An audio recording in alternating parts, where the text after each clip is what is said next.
Shalom semuanya. Kita siap mendengarkan firman Tuhan pada pagi hari ini. Amin ya. Sebelum kita mulai, baiklah kita berdoa ya. Tuhan Yesus, terima kasih Tuhan buat pagi hari yang begitu indah. Terima kasih untuk nafas kehidupan. Terima kasih Tuhan untuk penyertaan-Mu sampai kami saat ini. Tuhan, saatnya kami akan mendengarkan isi hati-Mu, firman-Mu. Tuhan Yesus, biarlah kami bisa menerimanya dan menjadi suatu sebagai penguatan, sebagai satu pengajaran, satu memperbaiki kalau ada yang salah. Tuhan Yesus, kami berdoa hanya di dalam nama-Mu, nama kami Tuhan yang luar biasa. Haleluya. Amin. Amin.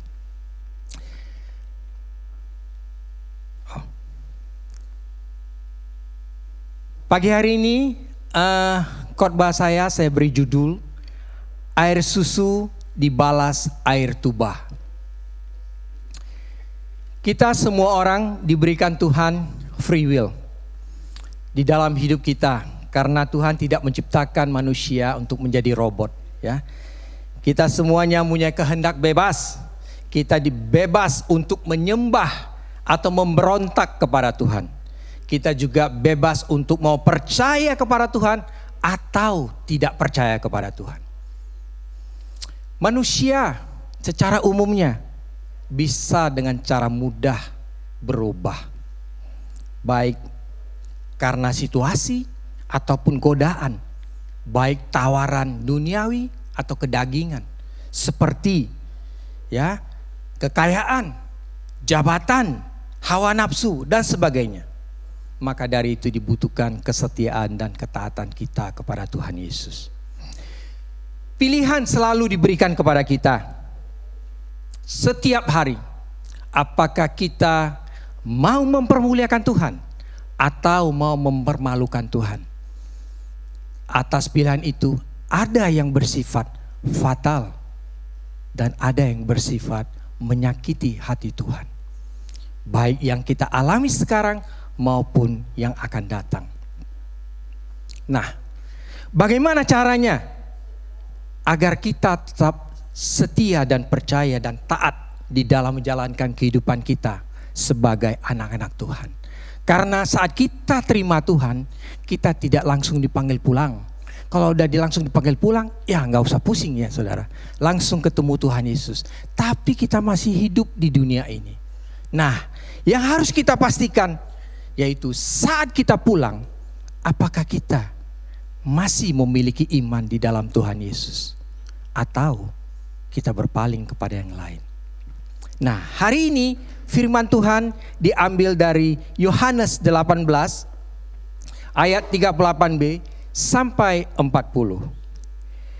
Sesudah mengatakan demikian, keluarlah Pilatus lagi mendapatkan orang-orang Yahudi dan berkata kepada mereka, "Aku tidak mendapatkan kesalahan apapun padanya. Tetapi pada kamu ada kebiasaan bahwa pada Paskah aku membebaskan seorang bagimu.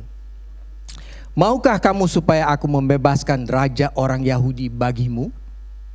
Mereka berteriak pula, "Jangan dia, melainkan Barabas." Barabas adalah seorang penyamun. Ini masih kelanjutan daripada pengadilan Tuhan Yesus ya di hadapan Pilatus. Mungkin kita sudah mendengarnya dari 2 minggu yang lalu, yaitu Pastor Agus Susanto dan juga Pastor Jomok ya. Hari ini masih ada kelanjutannya sedikit lagi saudara ya, yang akan dibahaskan tema yang telah diberikan Pastor Steve untuk melanjutkannya sebelum kita masuk ke masa Paskah ya. Jadi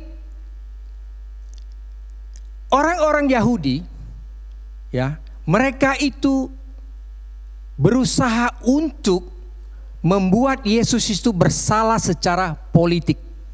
Karena secara agama mereka sudah menganggap salah, tetapi mereka tidak berhak untuk memberikan hukuman mati.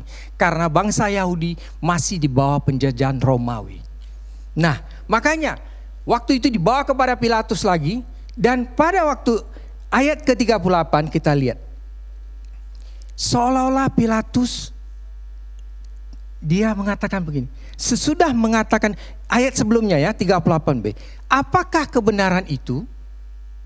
Dia tidak mendengar Yesus menjawab, dia langsung keluar.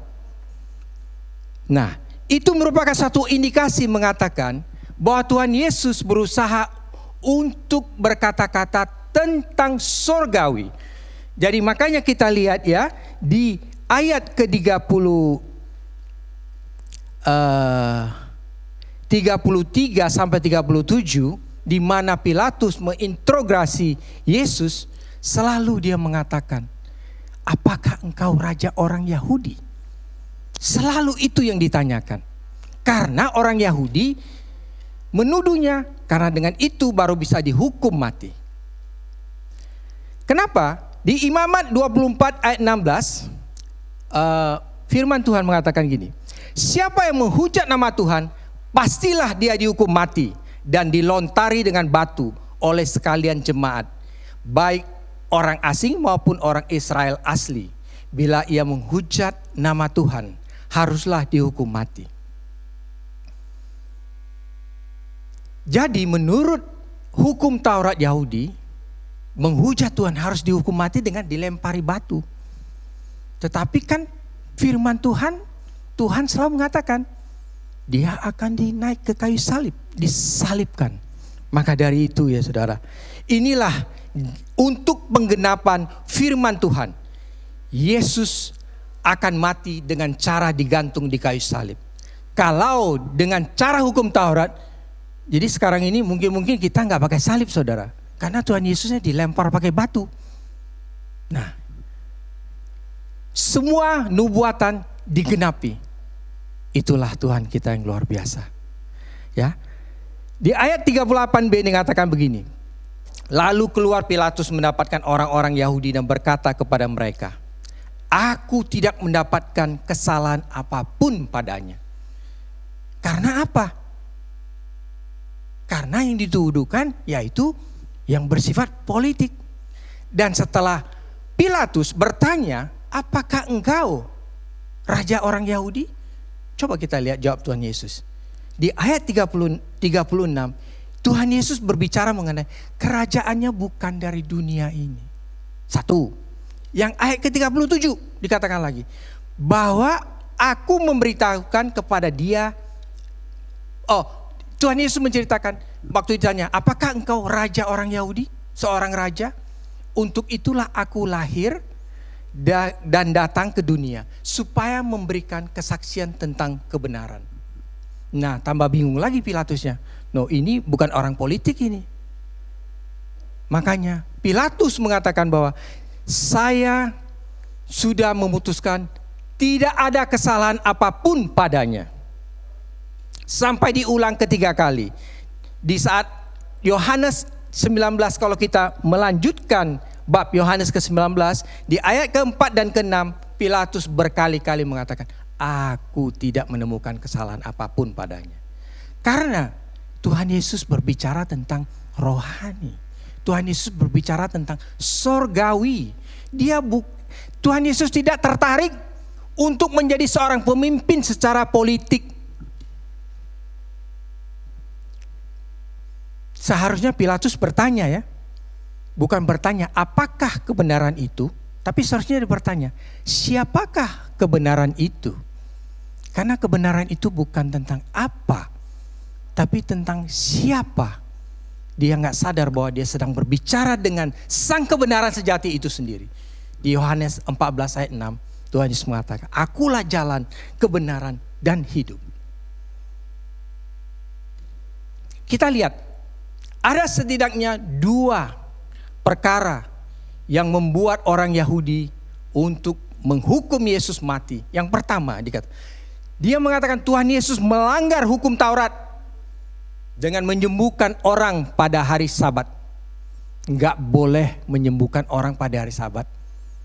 Tetapi Tuhan Yesus mengatakan apa? "Akulah Tuhan atas hari Sabat." Di Matius 12 ayat 8. Tuhan Yesus lagi-lagi tidak berdosa dan tidak bersalah. Yang kedua, Mereka mengatakan Tuhan Yesus telah menghujat Allah karena telah mengaku sebagai anak Allah. Tetapi Tuhan Yesuslah memang Allah yang berinkarnasi menjadi manusia, sehingga dia juga tidak bersalah. Yohanes 10 ayat 36, Yesus berargumen kepada mereka mengatakan, masihkah kamu berkata kepada dia yang dikuduskan oleh Bapa, yang telah diutusnya ke dalam dunia, engkau menghujat Allah? Karena aku telah berkata, aku anak Allah. Justru Tuhan Yesus berkata jujur. Hanya mereka saja yang tidak mau menerima dan mau percaya kepadanya. Berbahagialah kita, orang-orang yang sudah percaya kepada Tuhan Yesus. Sekali Yesus, tetap Yesus.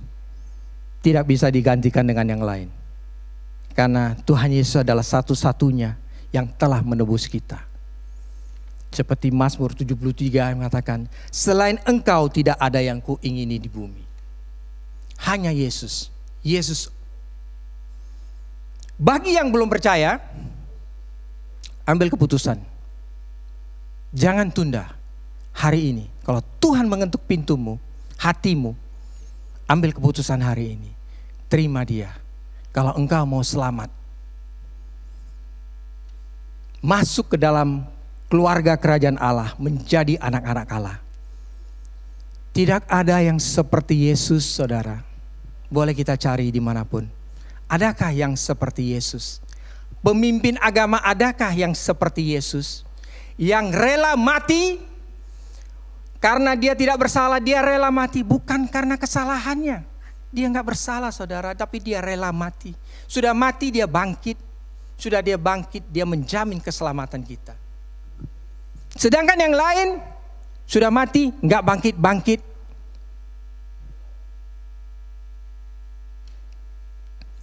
Tuhan Yesus menjamin keselamatan kita. Bukan semoga, bukan insya Allah, tetapi pasti. Ya, pasti.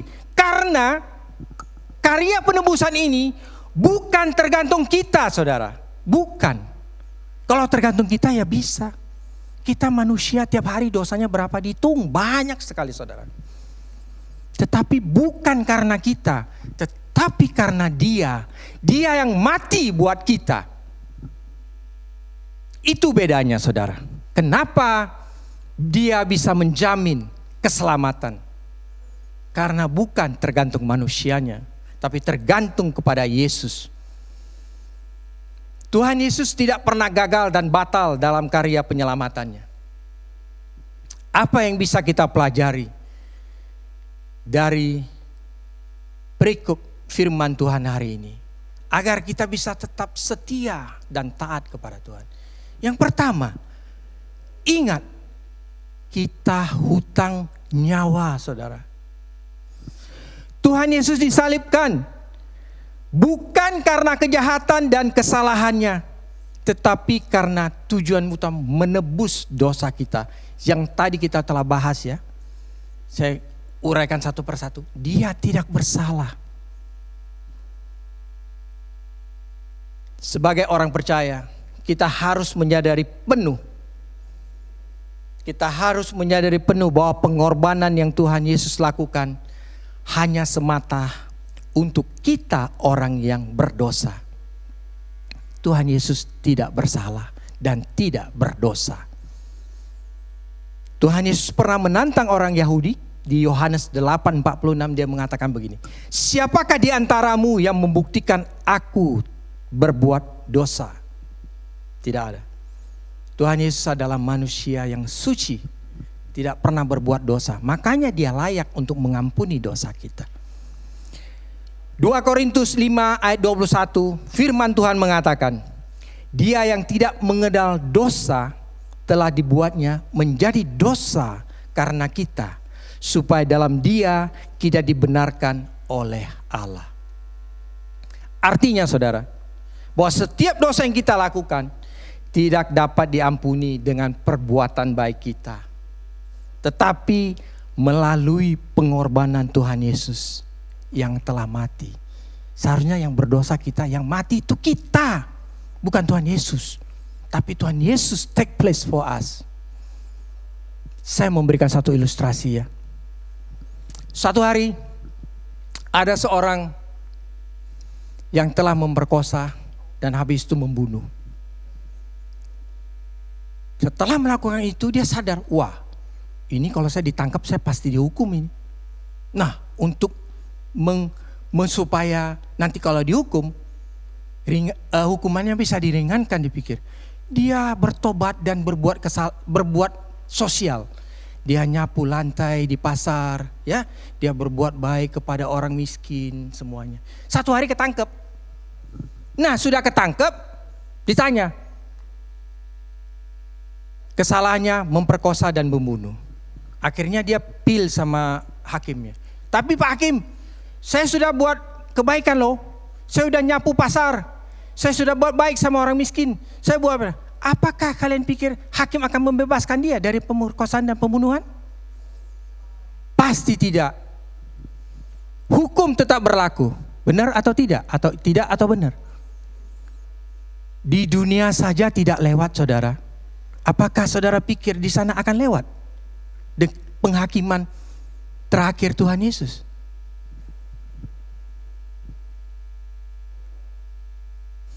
Timothy Keller mengatakan, di kayu salib Yesus Kristus diperlakukan sebagai orang buangan. Sehingga kita yang seharusnya dibuang dapat masuk ke dalam keluarga Allah secara bebas oleh karena kasih anugerahnya. Barabas merupakan orang pertama yang menerima kasih karunia Tuhan. Bukankah seharusnya dia yang harus dihukum mati ya? Tapi karena Yesus dihukum mati, dia dibebaskan karena pilihan orang-orang Yahudi.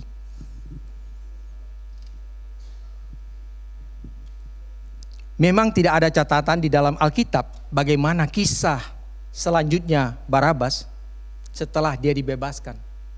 Dia menyaksikan ini menurut tradisi kuno Yahudi.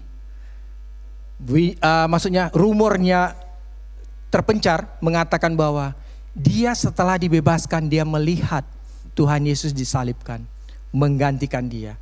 Akhirnya dia bertobat, dia bergabung dengan para muridnya, para murid Tuhan Yesus dan menginjili sampai akhir hidupnya. Pertanyaannya bagi kita, bagaimana kita bisa membalas pengorbanan Tuhan Yesus di kayu salib? Kita berutang nyawa, saudara. Mari saya mengajak kita semua.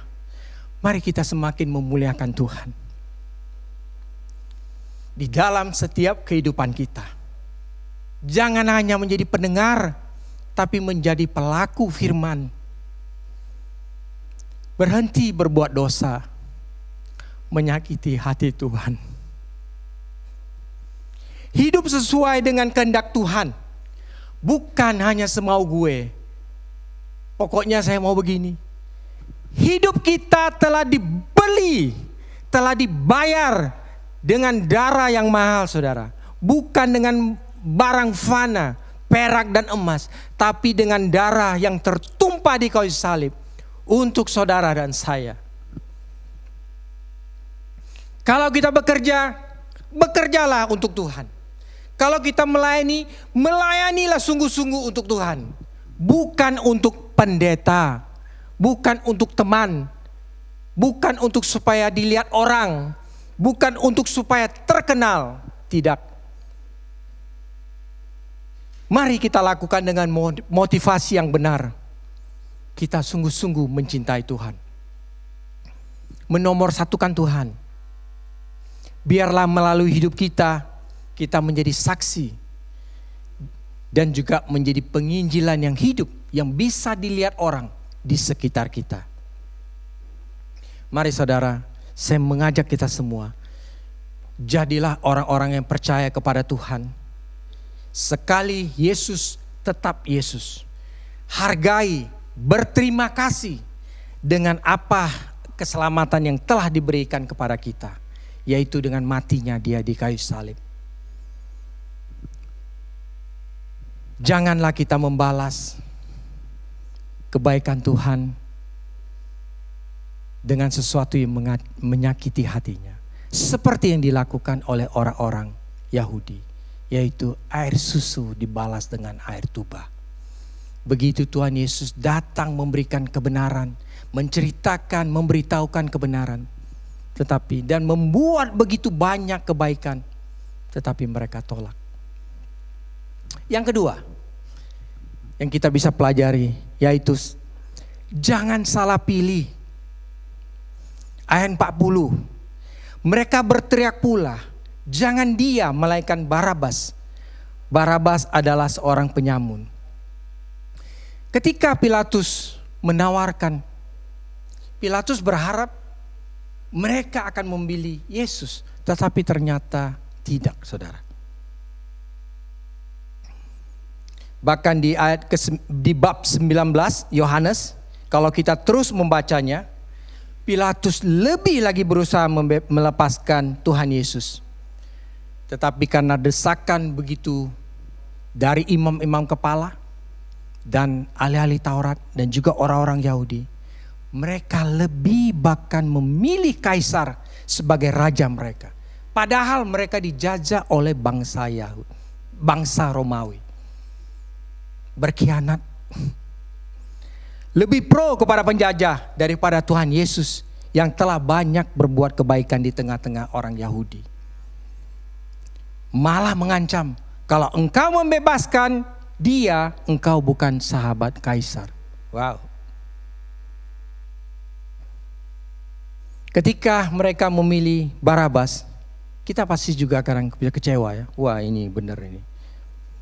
Sudah jelas-jelas orang jahat melakukan pembunuhan, melakukan pemberontakan, tetapi dianggap sebagai pahlawan bagi bangsa Yahudi karena memberontak terhadap Romawi, melebihi daripada Tuhan Yesus yang telah melakukan banyak pelayanan selama 3,5 tahun, mengajar, membuat mukjizat, memberi makan 5.000 orang, apalagi mencelikkan mata orang yang buta dari sejak lahir, yang belum pernah terjadi dalam sejarah bangsa Yahudi, dan bahkan membangkitkan orang mati. Sungguh suatu pilihan yang salah. Semuanya karena iri hati, dengki, dan hasutan daripada para imam-imam kepala pada saat itu. Saya percaya bahwa orang banyak yang berteriak, pasti ada juga yang mengalami mukjizat Tuhan Yesus. Paling tidak termasuk daripada 5.000 orang yang diberi makan oleh Tuhan Yesus.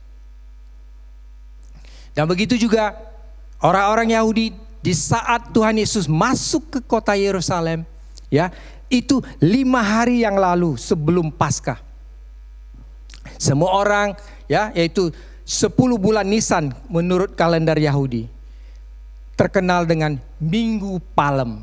Orang-orang membawa ranting ditaruhkan di jalan, menanggalkan jubahnya taruh di jalan, menyambut sang raja untuk masuk ke kota Yerusalem. Tetapi setelah 5 hari, apa yang saudara kita tahu, semuanya mereka memilih Barabas dan menyalibkan Tuhan Yesus. Sungguh air susu dibalas air tuba. Kalau bahasa Taucunya saudara, saya orang Taucu, itu bilangnya bojingceng. Cuman Kotio yang ngerti, yang lain siapa lagi? Cik Yuli mungkin mengerti ya. Yang lain pada nggak mengerti. Itu artinya bojingceng. Bukan bocengli, itu agak beda sedikit. Saya udah Google ya. Kalau bocengli itu gini, tidak wajar, tidak adil. Bocengli itu namanya. Tapi kalau ini bojingceng itu tidak tahu balas budi, tidak tahu berterima kasih. Sudah berbuat baik, di belakangnya ditikam. Itulah namanya bojingceng. Kalau mau belajar bahasa Tocu boleh belajar sama saya. Masih bisa saudara.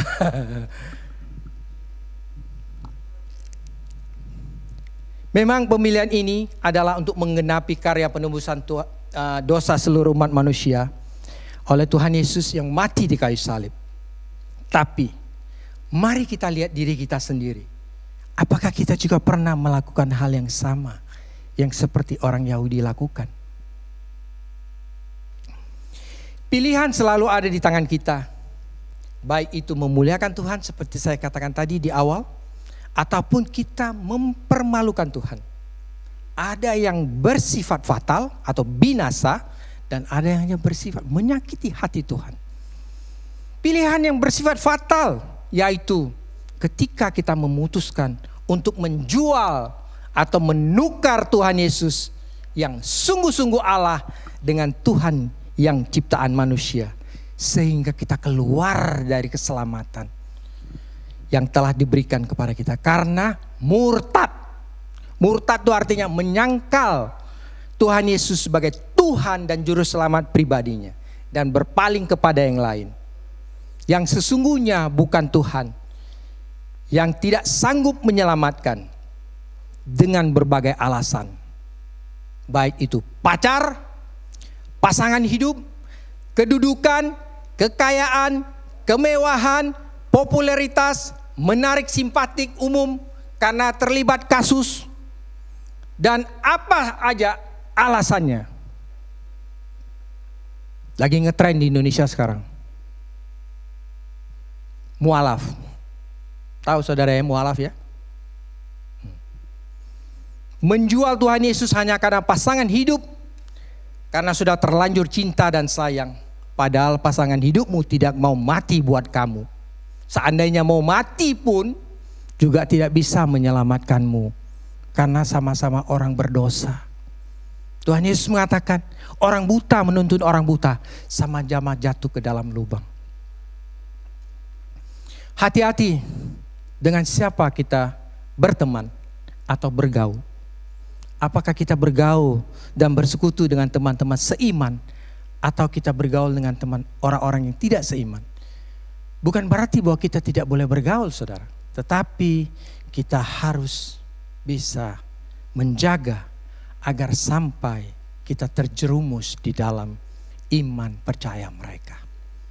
Firman Tuhan mengatakan 1 Korintus 15:33. Janganlah kamu sesat. Pergaulan yang buruk merusak kebiasaan yang baik.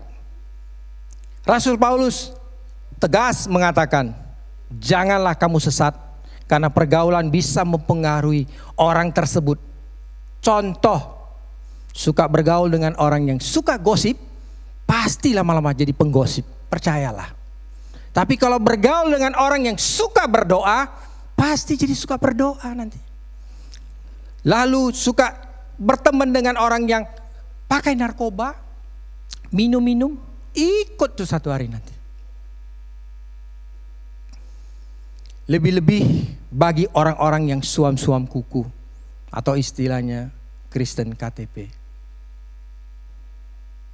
Di Indonesia ada satu keluarga, papa mama Kristen, ada anak 3, pelayanan, ya, cinta Tuhan, sangat disayangkan. Ketiga anaknya semuanya mualaf. Bagaimana itu bisa terjadi? Dia mengatakan bahwa di lingkungan hidupnya hampir 100% semuanya Muslim.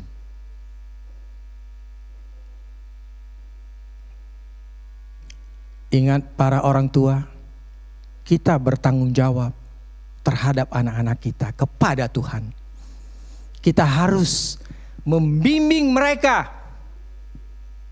untuk mengenal Tuhan secara pribadi. Bukan sekedar ajak ke gereja.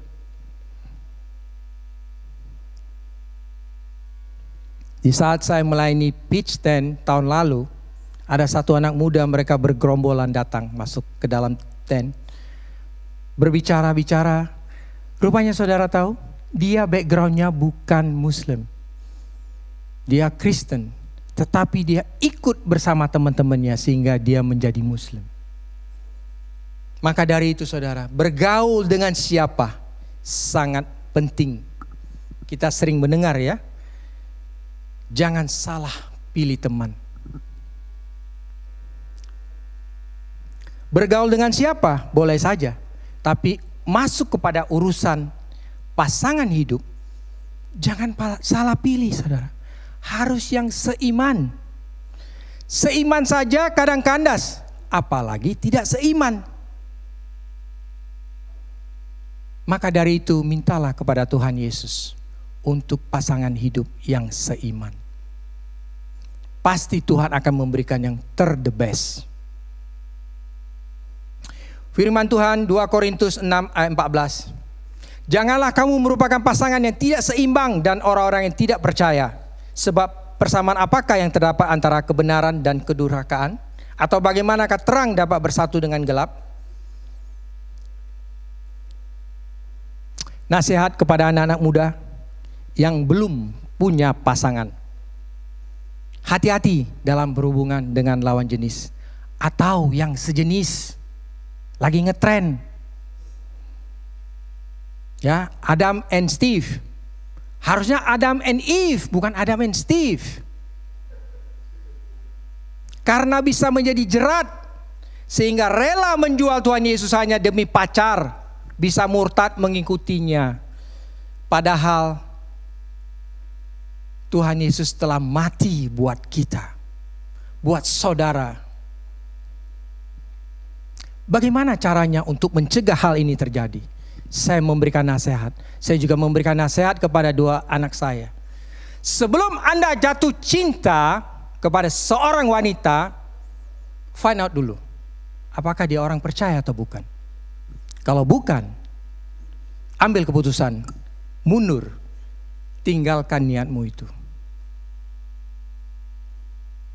Dan saya juga menasihatkan kepada yang sudah pacaran tetapi belum menikah, berani ambil keputusan.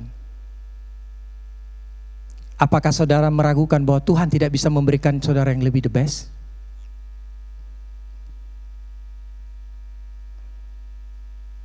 Tuhan akan memberikan pasangan hidup yang the best buat saudara. Kalau saudara sungguh-sungguh mencintai dia. Banyak orang percaya menjual Tuhan Yesus karena kedudukan, pekerjaan, bisnis, padahal semua itu tidak bisa dibawa sampai kepada kekekalan. Semuanya toh harus ditinggalkan. Satu hari meninggal, pulang, semuanya harus ditinggalkan. Jangan meragukan kuasa Tuhan. Kalau memang kedudukan, kalau memang pekerjaan, kalau memang bisnis yang sukses buat saudara, percayalah, satu hari akan datang kepada saudara. Tidak usah dicari dengan cara-cara yang lain. Apapun kondisi saudara saat ini, problem yang menghimpit, baik itu penyakit yang belum sembuh-sembuh, tidak punya keturunan, keuangan, pekerjaan, PR, jodoh, udah berdoa sampai nunggak-nunggit, tapi belum dijawab. Saya nasihatkan, jangan menyerah. Jangan mencari alternatif karena sudah kepepet. Dukun, orang pintar, minta kepada kuasa iblis. Ingat, iblis tidak pernah memberikan dengan secara gratis. Dia selalu meminta tumbal atau imbalan. Saya mau saksi saudara, ketika tahun 2012,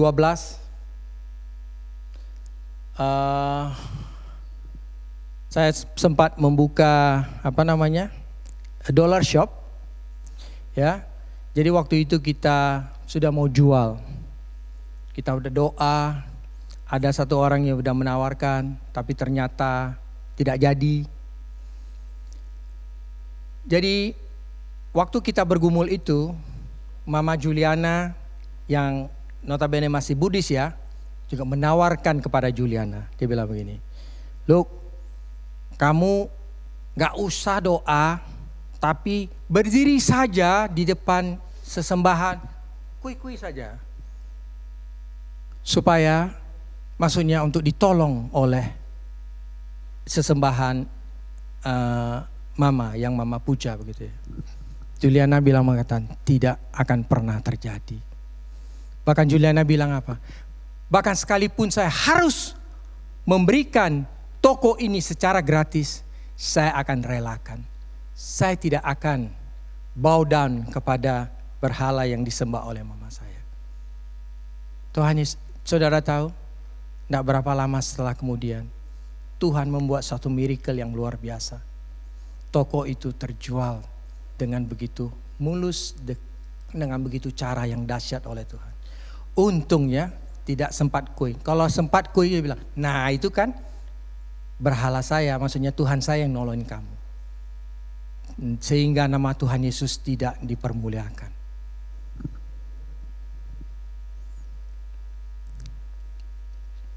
Sesungguhnya setiap hari kita diperhadapkan dengan pilihan. Pilihan ada di tangan kita. Ada yang bersifat rohani maupun jasmani. Ketika kita bangun pagi, ada pilihan. Mau saat teduh, doa, atau mau tetap tidur. Juga ada pilihan. Mau baca firman, atau mau nonton TV. Mau berdoa, atau mau main game. Atau memilih hobi daripada ibadah. Memilih arisan daripada persekutuan doa. Memilih bioskop daripada Bible study. Banyak pilihan. Ada juga pilihan yang mempermalukan Tuhan. Anak Tuhan tergoda dengan perselingkuhan. Cheated istri atau cheated suami. Sehingga keluarga berantakan. Lebih memilih hawa nafsu daripada memilih hidup kudus. Hidup setia dengan istri masa mudamu. Bukan istri muda. Ya. Ingat saudara ya, beda ya. Istri masa mudamu dengan istri muda. Sama-sama muda. Tapi ini muda, istri masa mudamu, sama-sama waktu muda dulu. Bukan istri yang muda. Gitu. Ya. Jangan dipelintir firman Tuhan belum, kan sama-sama muda. Ya. Tapi firman ini juga untuk para ibu-ibu loh. Kenapa? Lagi ngetren juga. Kan emansipasi wanita. Benar. Banyak terjadi di luar sana. Jangan terjadi di tempat kita. Jangan terjadi. Menyakiti hati Tuhan. Ketika Roh Kudus mengatakan, engkau harus mengampuni orang yang bersalah kepadamu. Karena Tuhan Yesus telah mengampuni engkau terlebih dahulu. Tapi saudara tidak mau. Kita tidak mau mengampuni. Jadi Bapak Ibu Saudara sekalian, apa yang menjadi kunci agar kita tidak salah pilih? Mari semakin hari kita semakin mengenal Tuhan. Bergaul erat dengan Tuhan, mengalami Tuhan secara pribadi setiap hari. Saya percaya anak-anak Tuhan yang sudah mengalami Tuhan tidak mungkin bisa meninggalkan Tuhan Yesus dengan apapun juga sebagai gantinya. Meskipun pisau sudah di sini atau pistol sudah di sini, saya percaya tidak akan bisa mengubah keadaan. Sekali Yesus tetap Yesus. Kita sering mendengar pepatah mengatakan, yang penting bukanlah bagaimana Anda memulainya, tetapi bagaimana Anda mengakhirinya. Sering ya kita mendengar ini ya. Jadi artinya banyak orang yang memulainya dengan menggebu-gebu, tapi akhirnya kecewa dan meninggalkan Tuhan dengan berbagai alasan. Jangan sampai peribahasa air susu dibalas air tuba terjadi pada kita. Cukup terjadi pada saat itu orang-orang Israel. Ya. Terakhir firman Tuhan 2 Timotius 4 ayat 7 mengatakan begini. Aku telah mengakhiri pertandingan yang baik. Aku telah mencapai garis akhir. Aku telah memelihara iman. Nah, firman inilah yang harus dibaca orang, ya, di spanduk di saat kita acara funeral kita.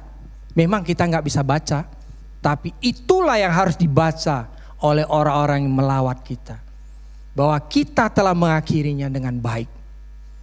Ya, saya mengambil kesimpulan. Jadi setelah kita menjadi orang percaya, kalau kita belum pulang ke rumah Bapa, kita masih perlu diuji, ya. Kita masih perlu setia dan taat kepada Tuhan Yesus.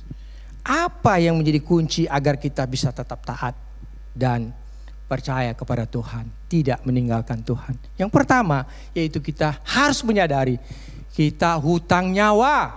Kalau enggak kita yang mati. Tuhan Yesus telah mati buat kita. Masa kita akan meninggalkan Dia?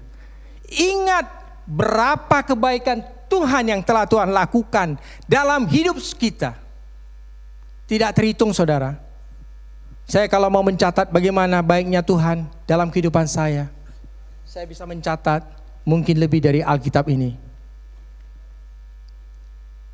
Jangan meninggalkan Tuhan, apapun alasannya. Yang kedua, jangan salah pilih. Pilihlah Tuhan Yesus, bukan Barabas. Sekali Yesus, tetap Yesus. Tidak ada yang lain. Ada amin? Ya. Mari kita berdoa. Tuhan Yesus, terima kasih Tuhan buat firman-Mu hari ini. Terima kasih telah mau mati buat kami Tuhan, karena cinta-Mu kepada kami. Tuhan, biarlah kami bisa setia dan taat kepada-Mu di dalam mengarungi kehidupan kami sebagai anak-anak-Mu di dunia ini. Sekali Tuhan, tetap Tuhan Yesus, tidak bisa digantikan dengan yang lain. Terima kasih Tuhan Yesus untuk firman-Mu, materaikan dalam hati kami. Buat kami kuat di dalam Engkau. Apapun yang kami hadapi Tuhan, kami percaya di dalam Engkau bahwa kami keluar sebagai pemenang. Terima kasih Tuhan Yesus. Di dalam nama-Mu kami telah berdoa dan mengucap syukur. Haleluya. Amin.